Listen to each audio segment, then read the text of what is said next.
Guys, it's finally time for us to reveal our game of the decade. Can you believe it? We're finally here after, I think, 11 videos. We're finally at the point where we can reveal our winner, as determined by our own voting as well as our audience voting. We've collected the results, and here we are. Are you guys ready to find out the top 5 games of the decade as we work our way up to number 1? Let's do it. I think so, Andre. After let's go. 10 PowerPoints, I'm super ready. All right, let's do this. So, we're starting off on a bit of an odd note here because we're actually starting off at position number 4 as it's a 3-way tie. So you're actually getting the top 6 games instead of top 5. So here we go. So the 3-way tie at position number 4 is Super Mario Galaxy 2, Donkey Kong Country Tropical Freeze, and Dragon Quest S Definitive Edition. Wow. All Yeah. right. Nice. So it seems like people were split on that one. People just could not decide what the best of those 3 games are. And you know what? It's pretty fitting. The Mario Galaxy 2 and Donkey Kong Country Tropical Freeze, both of which are probably the best of their respective dimensional platforming, being 3D and 2D. That just seems perfectly fitting. Yeah. Even if they both should have tied for number 1. Yeah, I mean, who can argue with either one? Of course, I still, Shovel Knight did tie with DKC initially, so I do still miss that missed the top 5. However, you can't argue against either of these games, and Tropical Freeze is amazing as well. So, no Shovel Knight, still a great lineup. And I'm happy with Dragon Quest XI-S make it to top 5 as well.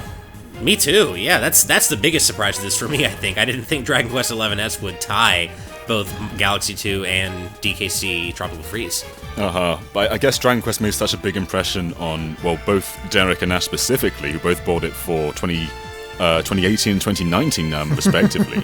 So I guess you guys probably voted it pretty high. Yeah. A little bit, yeah. I guess so, yeah. All right, well, let's go ahead and move on to the top 3 now. There are no more ties, thankfully. So the 3rd best game of the decade is Super Smash Bros. Ultimate. Wow, nice. All right. Cool. I actually thought it might hit number 2. I thought it might be lower. Yeah. Yeah, I wasn't sure. I could see the arguments for and against. 3 is absolutely a hugely respective position, and I think that's actually a pretty good spot for it, because it's a fantastic game on its own. As Ash laid out in the presentation, it combines so much that we love about gaming, but it is a game we've seen plenty of times before. So while it might be the best version of it, I think that might have held it back. The fact that it's another Smash, Sure, as opposed to something a little bit more original. Sure. I mean, I can't complain. 3rd is great. Yeah, it's a good game. I like it a lot, but I am kind of surprised to see it even this high. I just thought that, for a minute there, Ash, I remember we were discussing it during the voting that we thought that the fans might not come through on this one, but it seems like they definitely did. I'm glad they did, because I think it really is, important to really acknowledge what Sakurai has accomplished here. I think it was you, Steve, who said, that a roster doesn't mean a game should be game of the decade, and I totally agree. I think the game just has the immensely fantastic gameplay to back it up, but I do think anything lower than number 3, and I would have been a little sad for Smash, so I think number 3 is a good spot for it. I would have probably, voted it higher, but still, I think number 3 is a good spot, and I totally see why something that's a little more original might rank higher. Is not making as a nomination in our Game of the Decade list, Ash, not respectful enough? Exactly. No, I think it hit a good spot for sure. It's a pleasure just to be nominated. Yeah, there Exactly. you go. All right, moving on to the 2nd best game of the decade. That is The Last of Us. Wow. Ooh! Wow. PlayStation surprised. represent.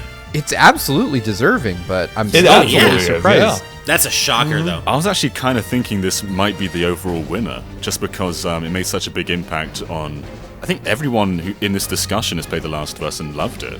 And yeah. It was, of course, the game of the year of that year, and people were very happy about that.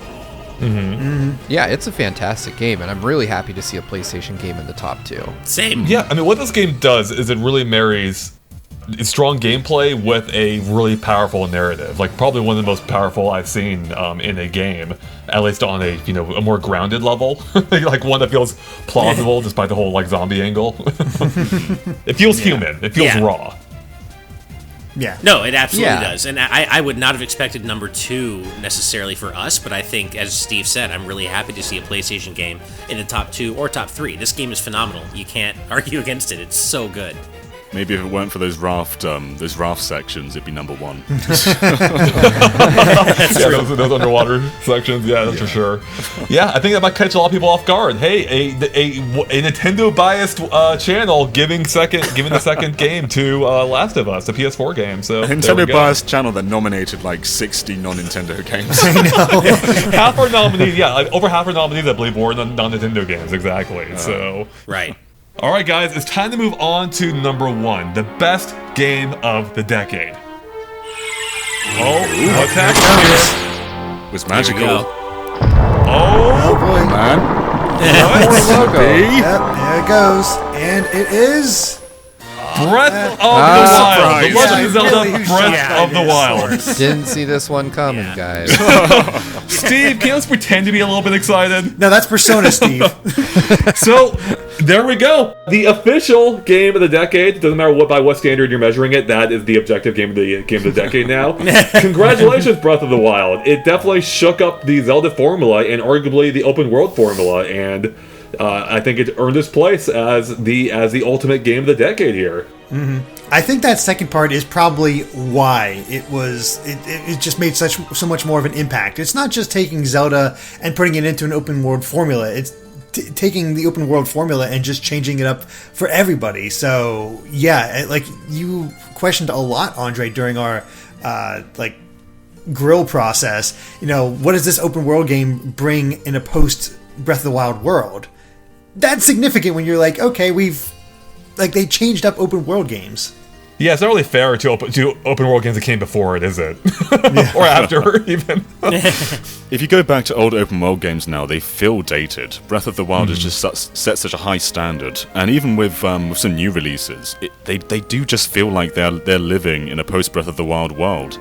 And it's what I want from most open world games moving forward. Yeah, even Horizon Zero Dawn, which came out literally just days before Zelda Breath of the Wild, feels dated in some respects compared to Breath of the Wild. Don't get me wrong, I think it's a great game on its own. It does some things better than Zelda, obviously, or I think pretty clearly. But when you look at it over an overall gameplay sense, you can see the difference right there. Yeah, I mean, I think it says a ton that, it may not have been my personal choice, but I still spent, over 200 hours in that world, so that says everything. It wasn't even my personal choice for Game of the Decade, but I still clearly loved it enough to spend so much time with that game. So, yeah, I think there are things it does quite badly, but how groundbreaking it is in terms of how it redefined the open world genre, it's absolutely worthy of all the respect it gets. And I think a few of us thought there was a pretty good chance this would end up being the winner from the beginning, but there's a reason for that, and that's because it really did make that huge an impact, and it's hard to argue with that. To that point real quick, Ash, I thought it was interesting. I was looking at the fan vote, and I haven't checked the final results, so they may be a little bit off now. But I was looking at the comparison from the fans between Skyward Sword and Breath of the Wild. And Breath of the Wild pulled in, at the time, about 45 times the results Skyward Sword did. And I'm like, that tells you everything you need to know about the state of Zelda. Going from Skyward Sword to Breath of the Wild, it needed a change. Right. It did. Right, and it's important to note that, it not only changed open world games, but like you implied just now, Andre, Breath of the Wild changed Zelda, and I think they changed it for the better, for one, and for two, I don't think people are going to want to go back to the old style of 3D Zelda after this. I mean, there are some things we may want, like proper dungeons, but I think if you moved Zelda away from an open world, people would riot at this point. I think it's fundamentally changed one of Nintendo's biggest franchises.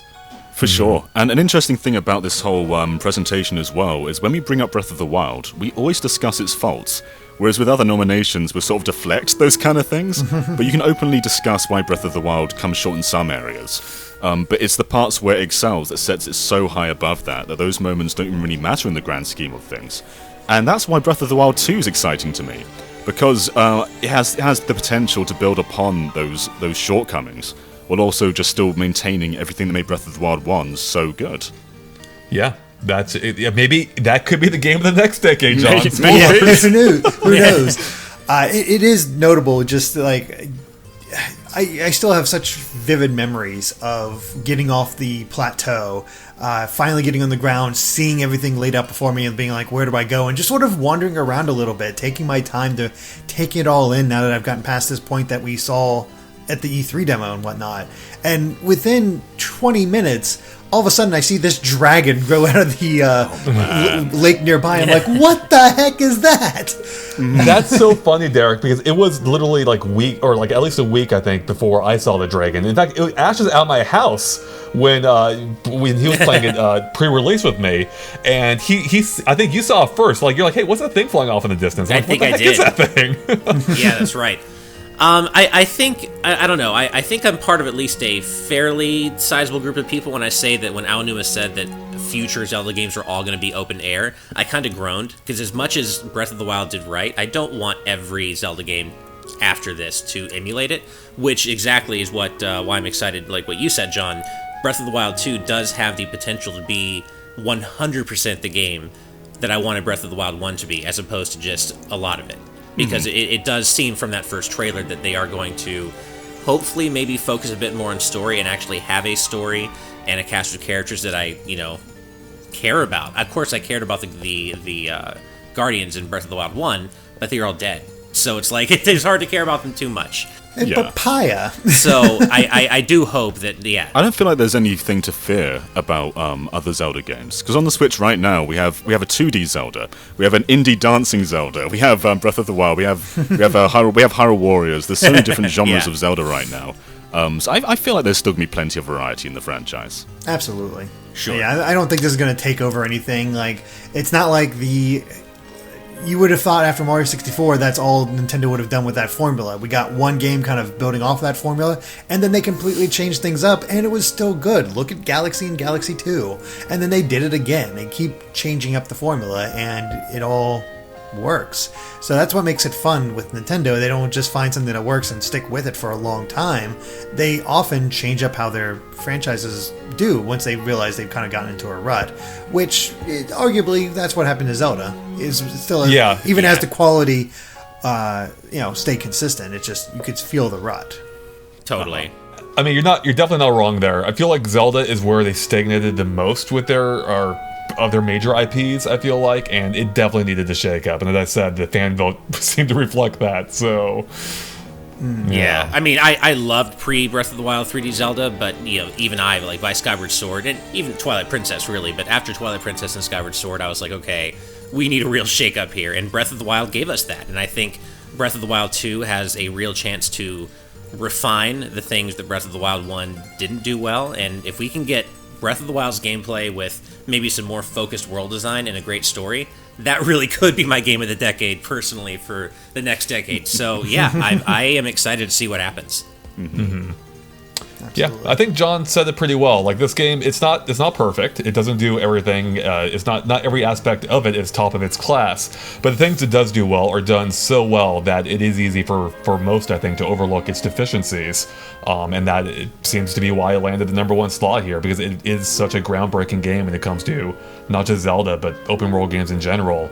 That I think we're going to start seeing that reflected now in the games coming up in the next 2 years. Beyond just Zelda itself, I think we're going to start now seeing games that took inspiration from Breath of the Wild, and it's going to be interesting to see how the next decade shakes out. So it's fitting, I think, that this is our game of the decade, because it's going to unquestionably influence the subsequent decade.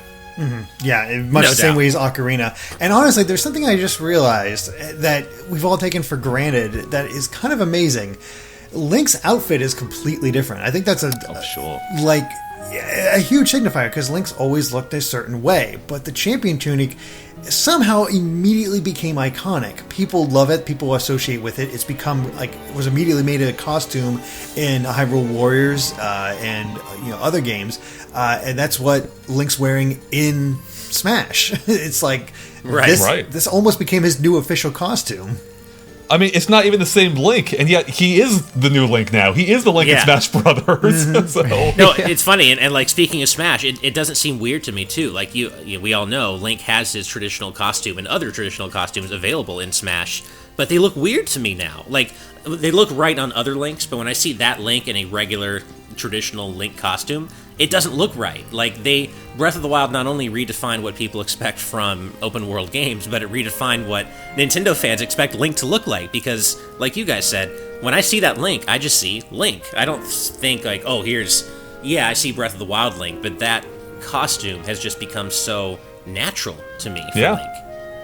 That's impressive. I agree. They kind of reinvented how the main hero looks. I mean, arguably, he was more well known for his green tunic than anything else. And they completely reinvented it, and it worked. I don't recall there being any blowback at any point related to it.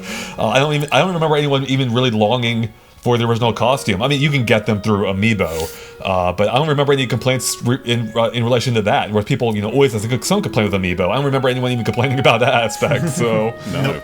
You can also unlock a unique version of the original costume by completing all the shrines, and I don't think I've seen anybody really use that costume, even though it's basically the game's ultimate reward. I mean, I used it, but not the shorts, because I hate the shorts, so I put on the top, but kept the pants, his pants from the champion's tunic.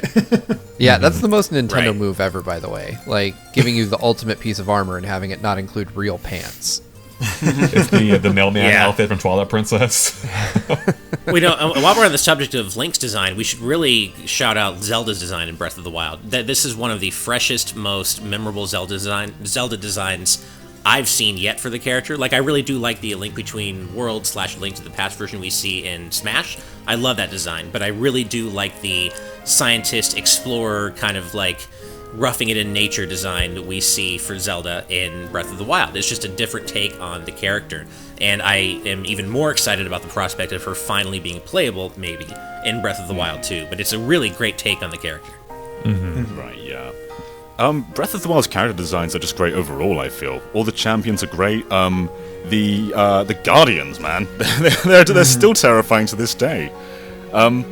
Do you remember the first time you went near Hyrule Castle and you just got like a laser just pointed at you, and like 3 Guardians just sort of waltz over to you all at once, and you had the terrifying piano music. Oh man, that first time was just absolutely made my heart race. And then subsequent, like once you come back to Hyrule Castle, like 200 hours later, you can just easily parry their shots with your shield without even thinking. Yeah. It's such a tonal shift when you come back to that spot later in the game. What's awesome, John, is how you just described it is completely opposite to how I experienced the game. I did not see a Guardian, I think, for the first 5 days of my playtime. Wow. It was forever until I saw one, and I didn't. I don't think I actually properly approached Hyrule Castle until near the end when I was ready to, go after the final boss. So I love that everyone had their own like freeform experience with this, and what you just described was completely different from myself. Yeah, because I just had that music all of a sudden pop up. I'm looking around, all of a sudden here comes this Guardian across the grass. I'm like, what the heck? Like started taking off. Yeah. But even beyond the Guardians, I think an enemy they brought back and made a major enemy that came back that we haven't seen in a long time and just is kind of iconic with Breath of the Wild now is the Lynels. Like, holy crap, the Lynels are just beefy and tough. Like, they are... Yeah. I love the Lynels. I remember I was telling a story on a review discussion, but I wasn't able to discuss the Lynels specifically because of embargoes. I talked about them in very vague terms, which might have broken the embargo still, but whatever. And I told a story of how I had encountered the one like near the ruins or near a set of ruins, but he was in a valley type thing or a depression in the planet in Hyrule. I think I found the same one you did, yeah. Yeah, I was trying to sneak around this guy, but I didn't want to deal with him. I knew he was gonna just wreck me, and it was so creepy because I could see, even though I felt like I was, I don't know, like a football field's length away, he was watching me. This dude, his head is turning as I was following the ridge around this little arena he was in, and it was terrifying. I was sneaking my way through, trying to not alert him too much, even though he had his eye on me the entire time. It was great. I love as well, sometimes you can get Lynels and other enemies to fight each other. Like, if you can get a Guardian and a Lynel near each other, they will start interacting with each other, that's just such a dynamic thing. I think my first experience with that was when an enemy picked up another enemy and threw it at me. That was just mind-blowing the first time I saw that. That's always fun. I love that. Yeah. I do love how difficult and scary the Lynels are in Breath of the Wild. Really successfully recreates how oppressive they felt in Zelda 1 as well, because back in that game, if you wandered into Death Mountain with, not that many heart containers, you were going to die really quickly, because Lynels did so much damage, especially relative to anything else you had encountered by that point, depending on the path you took to get to Death Mountain. But it really recreated that sense of oppression, like, whoa, I'm fine, I'm doing great. Whoa, look at all this damage I just took. Whoa, I'm dead. Okay, great, let's try again. I think you're kind of touching on a larger point there, even. With this game, at least for the first few dozen hours, it's tough. Like, I was dying a lot. This world feels dangerous and just very... and it feels that way viscerally. I just recall dying over and over and over, and it does make you think about how you go about the world and deal with these encounters. And it kind of forces, like, almost real-time environmental problem solving as you just navigate the world without dying constantly. Yeah. The Great Plateau is perfect for that because there's like barrels everywhere. There's things you can pick up with magnesis. There's just lots of things that are scattered around to capture your curiosity. And because the Great Plateau is fairly small, it's fairly easy to take that all in at once. It's just such a great starting hour. And then once you get the glider, that's just it. Like, escaping the Great Plateau is such a great feeling. Jumping off, touching the ground, and going any direction you want to go. And it's not aimless, because any direction you go is a proper direction to advance the story. Yeah, you're right. Doesn't matter where you go. Yeah. It's all equally meaningful, which is awesome. So, I guess kind of on that note, I think maybe a good way to wrap this up is to give me your single most powerful memory from Breath of the Wild. What is your favorite moment from this game? That's so hard, of course. I'll start things off because John already kickstarted my idea. My absolute favorite moment was leaving the plateau, because not only by the point of the game you're probably on it for at least an hour or two, just doing the initial like training sessions and whatnot, going to the shrines, but it goes beyond that because if you're following the game in real time, almost everything of what we had seen up to that point was on the plateau. The E3 demo was on the plateau. A lot of the trailers were on the plateau. Very little of what we saw in a gameplay sense, at least, took place off the plateau. So that world was largely a mystery. And so when I finally got that glider and started even before I started leaving the plateau, like just trying to gauge where I wanted to go, like surveying the ground below. But then the moment when I took off, I was so filled with like excitement and determinism, and just wanting to find out like what was going on in this world. Like that first glide was magical. I'm like, man, what is waiting for me out there? I love that moment. On a similar note, I think seeing Eventide Island in the distance and sailing to it is one of my favourite moments. Because you're not really meant to go in water very much in this game because you drown. So taking a little raft and sailing all the way from one side of the world over to this distant island just felt so good. And when you finally make it there, I'd say that place is one of my favourite areas in the game because it makes you feel as defenceless as you felt in the beginning hour. Because you're at a point in the game, I was at a point in the game at that point, where I had a bunch of weapons, a bunch of hearts, I felt good, I didn't really die often at that point, but going to that island, it just stripped me of everything I had, and made me start thinking about the world a bit more as a puzzle rather than something I can just go head on about. So yeah, that was just such a great moment. I know why it's your favorite moment, John. You loved the Link's Awakening remake, and that's about as close as you can get in Breath of the Wild. Basically washed up on shore. Plus, I think it also shows just how much smarter you've become since the beginning of the game. It really focuses on that. It's like, okay, you're restarting, but you know what you're doing now. You can pick up from where you left off and just go and make this work. Yeah. I'll also go there first. I think my most vivid, like my favorite memory of Breath of the Wild was I began the game by activating each tower. I really wanted to just explore the world, so I didn't even bother going after the Divine Beast until I had just kind of explored the world on my own terms and activated every tower. But while I was doing that and minding my own business, I saw this giant pillar of light like flash way in the distance. And I kept trying to get to where that pillar of light came from so many times to see what the hell it was, but it would always disappear before I got there. And it was just this ever-present mystery, like, what the hell is that thing? I have to be able to get there. And sure enough, I eventually did, and it was Satori Mountain, which is one of my favorite things about the game because I didn't know what to expect, and I finally got there to this source of the light, and then, of course, you guys know, the music changes, and it gets really kind of disturbing and creepy, and then, of course, you eventually see the Lord of the Mountain. And, it's a completely optional thing. It doesn't really have a whole lot to do with the wider lore of the game, but it doesn't matter. It's a completely organic feeling phenomenon that happens in that world, and you want to see what is at the source of it. And I did, and that was, to me, the most memorable kind of probably side personal adventure I'd ever had in that game because I was able to track down that pillar of light and find out what it was, and the source was it delivered. I got creeped out. I felt goosebumps. I was like, this felt like a personal journey. Like I was the first and only person to have ever discovered Satori Mountain, and it was such a cool feeling. It's the kind of thing you hear on the playground, and it just sounds like BS. It sounds like that shouldn't be that's true. It's the white block trick of Zelda. Yeah. Crouch here for 5 seconds. And What about you, Steve?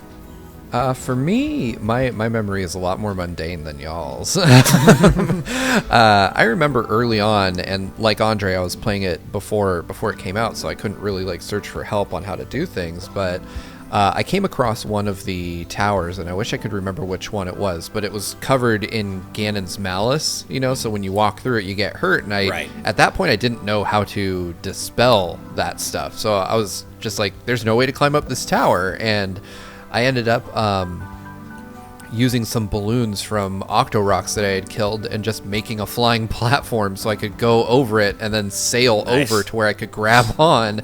And at that moment, the game kind of clicked for me. I was like, there's no right way to do anything in this game. Like, I guarantee I did the wrong thing, but it totally worked. And I was just kind of blown away by the fact that you were literally blown away. They had made a system where you could do this. Yeah. So I think you're saying that as a small moment. I think that's an awesome moment. Yeah, that's Sometimes the smaller moments are the most impactful. Yeah, I just love that because, you can talk to people about this game and everyone has a different story of how they accomplish things. And I think very few games manage that. Yeah, perhaps it's owed to the fact that the game has no actual story. So we have to come up with our own. Andre's still salty about Mario Odyssey not being there. That kind of ties into my most memorable moment, and that is finally reaching Hyrule Castle. And I wasn't completely ready, but I was like, I really want to see this castle. It's been looming in the distance. I need to see what this is all about. And then just to see all the traps they had laid out, and then getting into the castle itself and exploring and just seeing feeling like an actual castle. Like, it was just massive in what you could explore and do, and they changed up the map, and it was just fascinating to go through, and with some real rewards. Like, I found the hidden chamber with the king's diary, filled with his regrets. I found Zelda's diary, where she talked about her own pressure and the fact that she talked to Link, and they got that fun little bit where Link explained to her that the reason he doesn't talk much is because there's just so much pressure on him that he just feels it's better not to speak, which it's kind of a fun thing. I think there's this great mix of both lore and real challenge and fantastic music, and just, I don't know, it felt like everything came together for Hyrule Castle, and it's like it just left an impact on me along with the rest of the game, but this just really stood out for me personally. Speaking of lore, it's great just to go around and see ruins of places that reference other Zelda games. There's one that's very explicit where you see the ruins of Lon Lon Ranch, and it looks exactly like Lon Lon Ranch. It does. That's super cool. I agree. I do love that. Yeah, I mean, you guys hit on it. Everything about this game is there's a purpose to it, but you can lose yourself in any little side thing that you want and spend hours on it, but it's all part of this completely organic, natural feeling world, and it really is incredible what Nintendo constructed here. Yeah, part of the reason why I feel so organic is because they have all these systems in play involving the environment and weather and how they all interplay and interlock and affect each other. That's part of what brings this world to life. Like when you light a fire and it catches other things on fire, or how it interacts, or how various systems interact, like physics, or luring enemies to attack each other, as John was saying. There's so much you can do with everything. But I want to tie together a point real quick that Ash was just touching on, and Derek as well. Two separate points, which I actually forgot what Ash's was, but I think a moment, or anyways, what I was going to say, I think it was getting lost in the world. That was it. So yeah, so Ash, so to that point of getting lost in the world, I really found myself getting lost in the world in Hyrule Castle, specifically when I revisited the game not too long ago with the VR update in Labo VR. I know a lot of people are going to be like, what is he talking about? It was horrible. I thought it was horrible too at first. You can see on my initial reaction. Once I got over the admittedly kind of weird way of how they handle it, I became obsessed with playing this game in VR. I put dozens and dozens of hours in it, and Hyrule Castle specifically felt immense in VR. I loved how it added a real sense of scale to this world. Like, you're now operating, you now feel like Link effectively. Even if you're seeing him from a third person, you feel like you're accompanying him. And it just makes everything feel so much more intense and real and just vivid, and I love that. So yeah, Hyrule Castle in VR is awesome. So if you're gonna check out one thing with Labo VR, make a Hyrule Castle. Although there's tons of other cool things too. But Nice. All right, guys. Any final parting thoughts you want to leave before we fully wrap it up here? I'm glad this is over. All right, do you have a better take than that, Derek? But no, I mean, really, as fun as it was putting forth all these games, as soon as Breath of the Wild appeared, it's like, yep, that's Game of the Year, or Game of the Decade. Yeah. That was, I think we all were feeling that way. Although, what is interesting is, I think it was US Gamer, I think that was it, or Games Radar, maybe Games Radar. Games Radar. They gave, their Game of the Decade was Last of Us, and that did end up as number 2 on our list. So it's not a foregone conclusion for every outlet to end up there, even if Last of Us seems like it's going to be a very strong contender across maybe a few of these lists. Yeah. Yeah, Last of Us tells an incredibly powerful story, and I was thoroughly impressed with it. I think for me, Breath of the Wild just brought more to the table from a gameplay perspective, because I think while Last of Us is really, really interesting, it's not very innovative in a gameplay sense. Yeah, it's more a refinement of what came before, being Uncharted, while adding on a more mature narrative, whereas Zelda really just dug up the foundation of Zelda and built something entirely new. Exactly. Yeah. I am proud of every game that was nominated and didn't even make it into the shortlist for Game of the Decade. Like for games like Bloodborne, I think are some of the most remarkable games of this generation. Didn't make it onto the shortlist for this one, but they definitely are worth noting. So if you're just watching this video, I'd say go back and watch the other presentations, because each of these games do represent this decade really well. Yeah. And even the games that we weren't able to get on because sometimes some years just had so many fantastic games, or we personally didn't connect much with them because I know people were like, where's Monster Hunter? Where's Undertale? Where's Persona 5? Which is why we had the wild card. Where's Nier Automata? That kind of stuff. And yeah, there's just so many great games. But that's the thing, is like we were all only allowed, if we couldn't all nominate every single game, and that really is emblematic of the decade in general. Everyone, like all these people are saying, where's this? Where's that? Where's this? Why didn't you include this? There's your decade, people. It's like, yeah, why didn't we include that? Because there are so many fantastic games this decade. I mean, you look back on the last 10 years in gaming, and I feel spoiled. Like, what a great 10 years it's been for gaming, to the point where people can be that indignant about so many games that we left off, because it's true. There are that many games that were deserving, and there were so many that didn't make it here just because it was that rich a decade, and I think that really says everything. Yeah, like Star Fox Zero didn't make our list. What's going on here? the biggest injustice. That game had the best controls. Yeah. Yeah.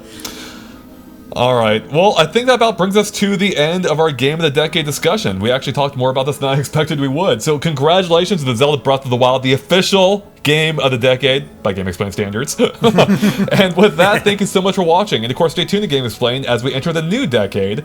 And I'm sure we'll have another one of these maybe in 10 years or so. So stay tuned for that if we're still around, or if YouTube's still around, hopefully. All right. We'll catch you later, guys. Bye.